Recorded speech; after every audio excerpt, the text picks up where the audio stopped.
He survived war zones, carried wounded brothers, and came home a decorated hero.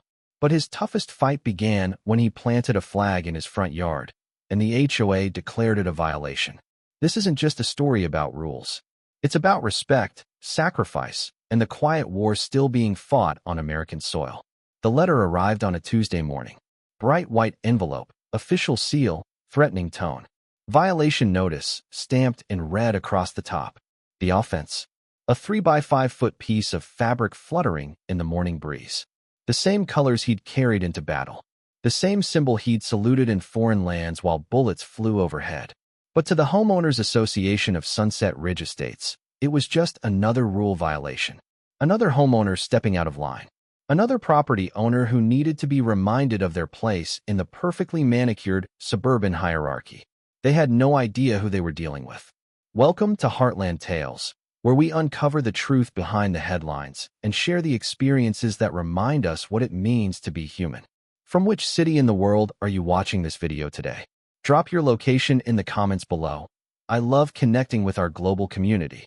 If you appreciate stories that shine light on injustice and celebrate the quiet heroes among us, I'd be grateful if you'd consider subscribing.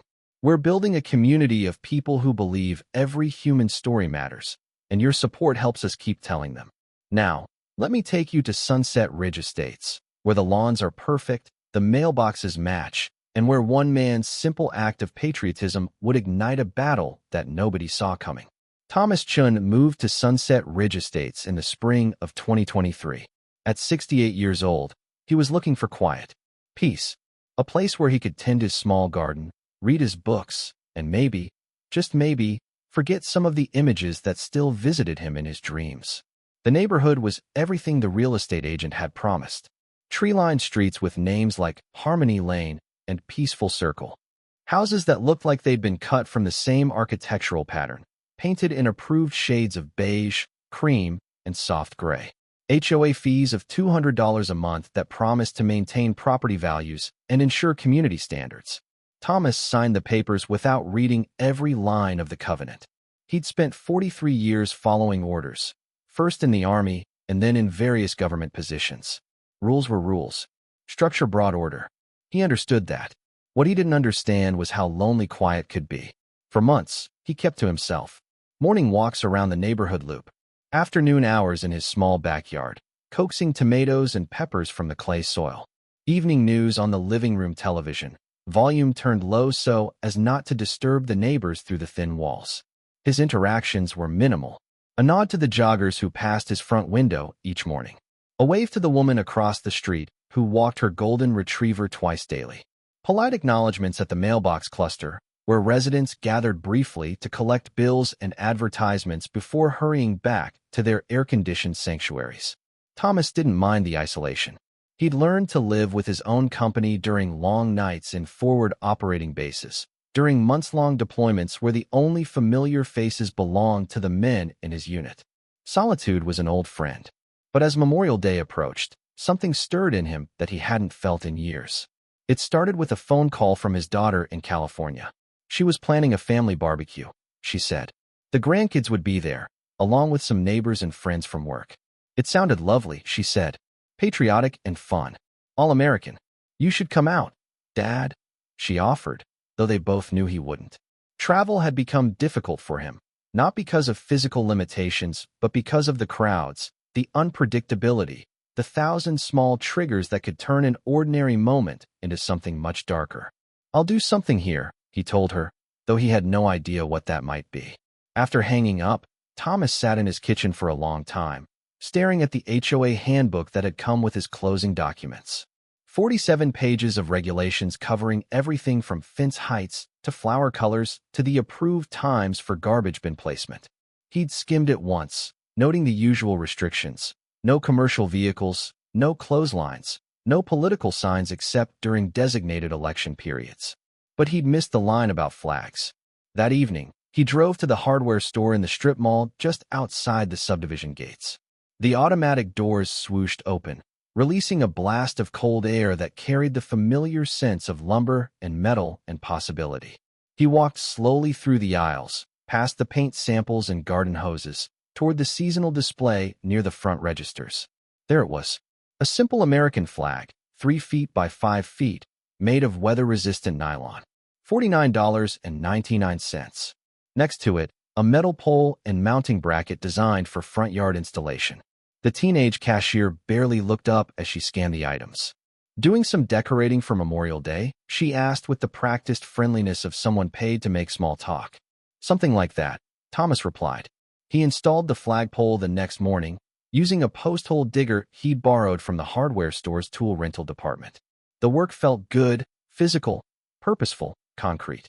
His hands remembered the motions from decades of similar tasks, though his back reminded him of the years that had passed since his last manual labor project.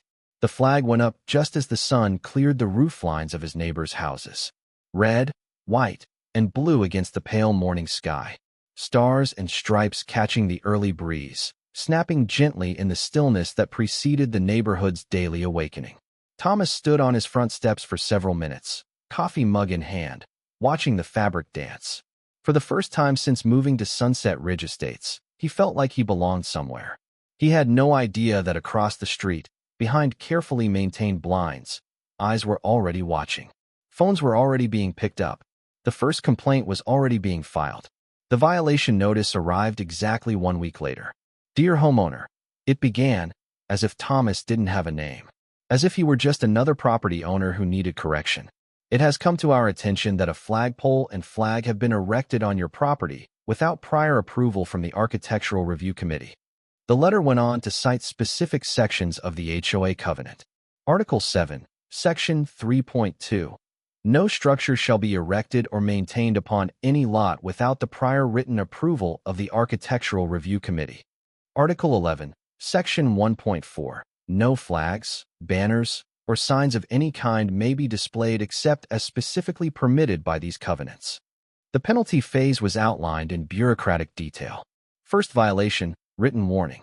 Second violation, fine of $50. Third violation, fine of $100, with additional daily penalties of $25 until compliance was achieved. Continued noncompliance could result in legal action and potential lien placement on the property. "You have 14 days to remove the unauthorized flag and flagpole," the letter concluded. "Failure to comply will result in escalation to the next penalty phase." It was signed by Margaret Whitfield, president of the Sunset Ridge Estates Homeowners Association Board of Directors. Thomas read the letter 3 times, each reading making him angrier than the last. Not the explosive anger of his younger years, but something colder and more focused. The kind of anger that came from being dismissed by people who had never earned the right to dismiss anyone. He walked to his front window and looked out at the flag, still flying in the afternoon breeze. A few neighbors were visible. The woman with the golden retriever, a man washing his car in an adjacent driveway, 2 children riding bicycles in lazy circles around the cul-de-sac. Normal people living normal lives in their normal suburban bubble. None of them knew what that flag meant to him. Thomas spent the evening researching HOA law online, scrolling through legal websites and homeowner forums filled with stories of similar battles. Pool regulations, fence disputes, garden restrictions. The internet was full of people fighting their homeowners associations over increasingly petty infractions. But he also found something else. Federal and state laws protecting flag displays. Court cases where veterans had successfully challenged HOA restrictions on patriotic symbols. Legal precedents that might apply to his situation. The next morning, Thomas did something he hadn't done in months. He got dressed in his best clothes, khaki pants, pressed white shirt, dark blazer, and drove to the HOA management office in a business park 15 minutes from his neighborhood. The office was exactly what he'd expected. Beige walls, motivational posters, the faint scent of copy machine toner and stale coffee. A receptionist with elaborate nail decorations looked up from her computer screen with practiced indifference. "I'd like to speak with someone about my violation notice," Thomas said, placing the letter on the counter. "You'll need to make an appointment," she replied without looking at the document. "The next available slot is in 2 weeks. This is about a flag," Thomas said quietly. "An American flag. Sir, I don't make the rules. I just schedule the appointments." She handed him a business card with a phone number. "You can also submit a written response to the violation if you prefer." Thomas looked around the office.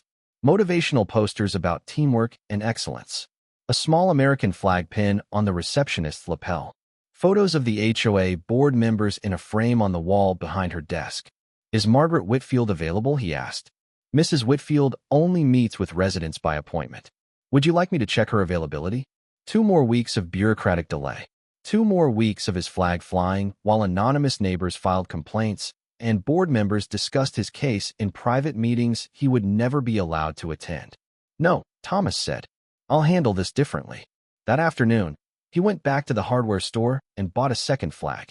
This one was larger, 4 feet by 6 feet, and came with an even taller pole. He installed it in his backyard, visible from the walking path that circled the neighborhood's small pond.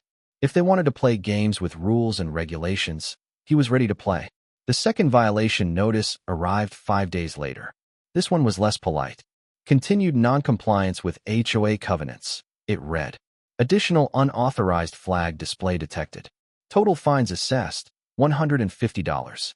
Payment due within 10 days to avoid legal action. Thomas folded the letter and put it in the drawer with the first one. Then he went online and ordered a third flag. The escalation was swift and predictable. More letters. Higher fines. Certified mail requiring his signature. Legal threats wrapped in the formal language of contract law and property rights. But something else was happening too. Something the HOA board hadn't anticipated. Other residents were beginning to notice. The morning joggers slowed down as they passed his house, some offering subtle nods of approval. The woman with the golden retriever stopped to chat for the first time since he'd moved in. "I think it's beautiful," she said, gesturing toward the flag. "My father was in the Navy. He would have loved seeing this." A few houses down the street, another flag appeared. Then another. Small ones in flower boxes, larger ones on front porches, magnetic versions stuck to garage doors. Not everyone was willing to risk HOA violations, but enough people were showing support that the board couldn't ignore the shifting sentiment. Margaret Whitfield responded the only way she knew how. More letters. Stricter enforcement. Broader interpretation of the covenants to include any patriotic displays whatsoever. The war had begun in earnest. But Margaret Whitfield had made a critical error in judgment. She'd assumed she was dealing with just another stubborn homeowner who would eventually back down when faced with legal pressure and financial penalties. She had no idea that Thomas Chun had been preparing for battles like this his entire adult life. The HOA board meeting was scheduled for the 3rd Thursday of the month, 7 p.m. sharp, in the community center conference room. Thomas had never attended one before, but according to the covenants, all meetings were open to residents. He had every right to be there. He arrived 15 minutes early, wearing the same outfit he'd worn to the management office: khaki pants, white shirt, dark blazer. But this time, he'd added something else. On his left lapel, a small collection of military ribbons and medals that he hadn't worn in public for over a decade. The conference room was set up like a miniature courtroom. Long table at the front for the 5 board members. Rows of folding chairs facing them. A podium with a microphone for resident comments. About 20 people were scattered throughout the chairs, some Thomas recognized from the neighborhood, others he'd never seen before. Margaret Whitfield sat in the center chair at the board table. She was younger than Thomas had expected, maybe 55, with short silver hair and the kind of rigid posture that suggested a lifetime of insisting things be done properly. She called the meeting to order with a sharp rap of a small gavel. The agenda moved through routine business. Budget reports, landscaping contracts, a lengthy discussion about pool hours and guest policies. Thomas sat quietly, hands folded in his lap, waiting for his moment. "New business," Margaret announced, consulting her notes. "We have several ongoing covenant violations to discuss. Mr. Chun, would you please approach the podium?" Thomas rose slowly, aware that every eye in the room was now focused on him. He walked to the front of the room, adjusted the microphone, and looked out at the faces staring back at him. "My name is Thomas Chun," he began, his voice steady and clear. "I live at 1247 Maple Grove Circle. I understand there's been some concern about the flag I've been flying in my front yard." Margaret interrupted before he could continue. "Mr. Chun, you've received multiple violation notices regarding unauthorized structures and displays on your property. Tonight, we need your commitment to remove these items and pay the accumulated fines, which now total $850. Thomas looked at her for a long moment. "Ma'am, I'd like to explain why that flag is important to me. The reasoning is irrelevant, Margaret replied. Rules are rules. Every resident agreed to follow the same covenants when they purchased their property. You're right, Thomas said. Rules are rules. And the flag I'm flying follows every rule that matters. He reached into his jacket pocket and pulled out a folded piece of paper. This is Public Law 94-344, also known as the Federal Flag Code. It gives every American citizen the right to display the flag of the United States on their own property. Margaret's expression didn't change. Mr. Chun, federal law doesn't supersede our HOA covenants. You agreed to those restrictions when you bought your house. You're right again, Thomas said. But there's another law you might not be familiar with. The Freedom to Display the American Flag Act of 2005. It specifically prohibits homeowners associations from restricting flag displays, with certain reasonable limitations about size and placement. He unfolded the paper and read directly from it. No homeowners association may restrict or prohibit the display of the flag of the United States by a member of the association on property to which the member has a separate ownership interest. The room had grown very quiet. Margaret shuffled through her papers, looking for something that might counter his argument. Mr. Chun, she said finally, we'll need to have our legal counsel review these claims. In the meantime, the violations stand. Thomas nodded. That's your right, ma'am. But while we're talking about rights, I'd like you to know something else about that flag. He stepped closer to the microphone, his voice dropping but somehow becoming more intense. I carried that flag, or one just like it, through 3 tours in Vietnam. I was there when we raised it over Fire Base Charlie after a 2-day firefight that left 18 of my brothers dead. I folded flags just like it and handed them to widows and mothers who would never see their sons come home. The silence in the room was complete now. Even the board members had stopped shuffling their papers. I planted that flag in my front yard on Memorial Day, Thomas continued. Not to violate your covenants. Not to cause problems with my neighbors. I planted it because for 43 years, I've been carrying the weight of every man who didn't make it home. And flying that flag is the only way I know to honor them. He paused, looking directly at Margaret Whitfield. I've been getting your letters, ma'am. Every threat, every fine, every promise of legal action. And I want you to know that I'm not removing that flag. Not today, not tomorrow, not ever. If you want to take me to court, we'll go to court. If you want to put a lien on my house, put a lien on my house. But that flag stays where it is. The room erupted. Some residents began clapping. Others sat in stunned silence. Margaret Whitfield was frantically whispering with the other board members, clearly unprepared for this turn of events. But Thomas wasn't finished. There's one more thing you should know, he said, his voice cutting through the noise. I didn't just serve in Vietnam. I spent the last 20 years of my career investigating federal compliance issues for the Department of Veterans Affairs. I know every law that protects veterans' rights, every regulation that governs flag displays, and every legal precedent that applies to this situation. He reached into his other pocket and pulled out a thick manila folder. This contains documentation of every HOA violation you've issued, every fine you've assessed, and every threat you've made regarding my flag display. It also contains copies of the federal laws you've been violating, the state statutes that support my position, and contact information for 3 different veterans' rights organizations that would love to take this case. Margaret's face had gone pale. The other board members were looking at each other with obvious concern. But I don't want to go to court, Thomas continued. I want to live peacefully in my home and fly my flag without harassment. So here's what's going to happen. You're going to rescind every violation notice you've sent me. You're going to refund every fine you've assessed. And you're going to issue a formal apology for attempting to restrict my right to display the American flag. The room was completely silent now. Margaret Whitfield stared at Thomas as if seeing him for the first time. Furthermore, Thomas said, you're going to amend the HOA covenants to explicitly allow American flag displays by all residents, in accordance with federal law. And you're going to do all of this within 30 days, or I'll be filing a federal civil rights complaint that will make this little meeting look like a friendly neighborhood chat. He closed the folder and stepped back from the microphone. I fought for this country for 4 years in Southeast Asia, he said quietly. I've been fighting for veterans' rights for 20 years since then. And if necessary, I'll spend the rest of my life fighting for the right to honor my fallen brothers. The choice is yours. Thomas walked back to his seat, sat down, and folded his hands in his lap. The room remained silent for nearly a full minute.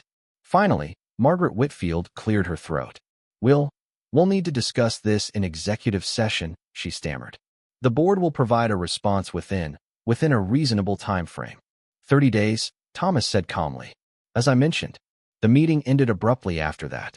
Residents filed out in small groups, many stopping to shake Thomas's hand or offer words of support.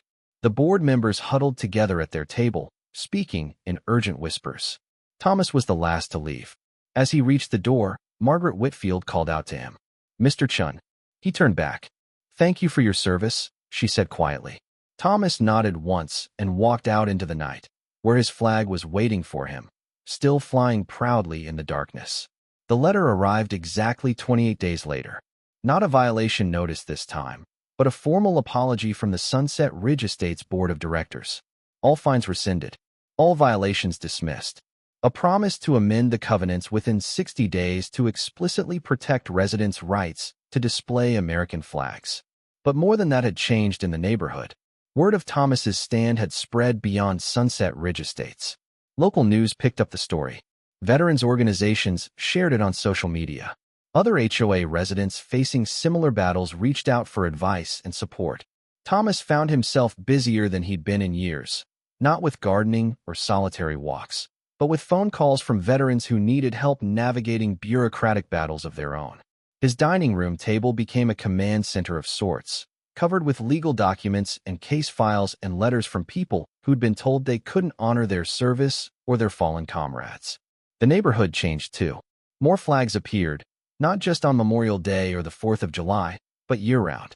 The woman with the golden retriever introduced herself properly. Her name was Susan, and her father had indeed been in the Navy during World War II. A man 3 houses down revealed that he'd served in the Gulf War and had been afraid to display his own flag because of the HOA restrictions. Margaret Whitfield resigned from the board 6 months later, citing other commitments. Her replacement was a retired Air Force colonel who made flag protection his first official priority. But perhaps the most significant change was in Thomas himself. The isolation that had seemed like necessary protection after his retirement began to feel less like safety and more like hiding. The community he'd accidentally created around a simple act of patriotism reminded him of something he'd forgotten in his years of quiet solitude. That some battles are worth fighting, not just for yourself, but for everyone who doesn't have the knowledge or courage to fight them alone. On the anniversary of his first flag installation, Thomas hosted a Memorial Day barbecue in his backyard. Susan came with her golden retriever. The Gulf War veteran brought his family. Other neighbors, some he'd never spoken to before, stopped by with covered dishes and folding chairs. They ate hamburgers and shared stories as the sun set behind the perfectly manicured suburban landscape. And when it grew dark enough, they lit candles and observed a moment of silence for all the service members who would never make it home to neighborhoods like this one. The flag flew above them in the darkness, illuminated by the solar spotlight Thomas had installed on the pole. Red, white, and blue against the night sky, exactly where it belonged. This story was brought to you by Heartland Tales, where we believe that every person's courage, whether on foreign battlefields or in suburban conference rooms, deserves to be remembered and honored. Have you ever known someone who never asked for recognition but deserved more than anyone else? Someone who stood up for what was right, even when it would have been easier to stay quiet. Share their story in the comments below. These are the moments that define who we are as human beings, and every one of them matters. If this story moved you, if it reminded you of the quiet heroes in your own life, I'd be grateful if you'd subscribe to Heartland Tales. We're building a community of people who believe that courage comes in many forms, and that sometimes the most important battles are fought not with weapons, but with principles, persistence, and the simple refusal to back down when you know you're right. Thank you for watching. Thank you for caring. And thank you for honoring the service and sacrifice of all who've worn the uniform. Until next time, remember, every flag tells a story, and every story deserves to be heard.